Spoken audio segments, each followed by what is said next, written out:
Samantala, ano-ano nga ba ang posibleng dahilan kung bakit nagiging bayolente ang isang menor de edad? Bakit ba sila nakakagawa ng krimen tulad ng nangyaring pamamaril sa eskwelahan sa Tacloban City? Alamin yan sa report ni Carlo Candelaria. Aakalain mong eksena sa pelikula ang dapat sana ay payapang pagsasagawa ng klase sa San Jose National High School sa Tacloban noong Lunes ng umaga. Sinasabing may posibilidad din na planado ito at matagal nang pinag-uusapan ng dalawang Child in Conflict with the Law o CICL na makikita sa kanilang chat logs mula pa noong Abril. Revelasyon pa ng mga otoridad, hayagang pinag-usapan ng mga suspect na edad 14 at 15 kung paano sila makaiiwas sa kulungan gamit ang Juvenile Justice Law dahil sila ay menor de edad.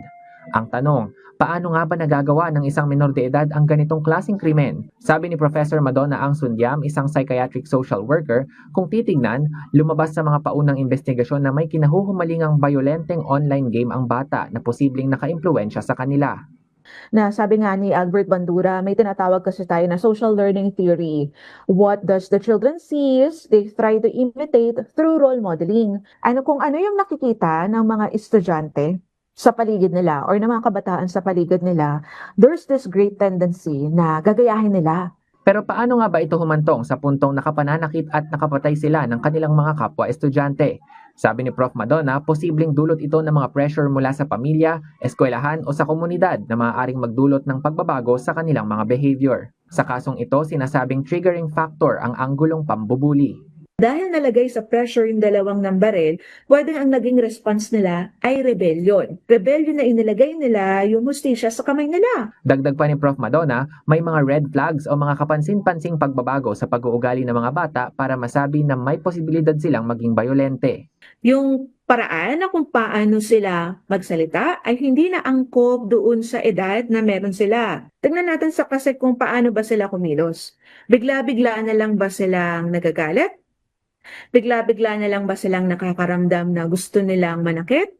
Bigla-bigla na lang bang sumisigaw?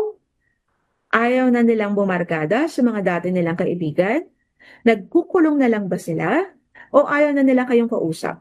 Kapag nandun na tayo sa punto na nakita natin yung mga anak natin na gano'n, ibig sabihin, nandun na sila sa paraan, gusto nilang magkaroon ng kapangyarihan para ilagay sa kamay nila yung mga injustices na nararamdaman nila. Sa ngayon, habang nasa kustodiya ng mga otoridad ang mga suspect, may hamon pang kinakaharap ang mga biktimang sugatan at iba pang mga estudyante, guro at mga personel ng eskwelahan na kaugnay ng trauma dahil sa nasaksihang malagim na insidente. Sabi ni Prof. Madonna, mahalagang maalalayan sila sa pamamagitan ng counseling at debriefing. I would always suggest that psychosocial intervention should be given to them.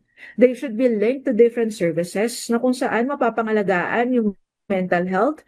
Para sa mga nangangailangan ng counseling o emosyonal na suporta, nakabukas ang National Center for Mental Health Crisis Hotlines. Carlo Luis Candelaria, para sa Bayan.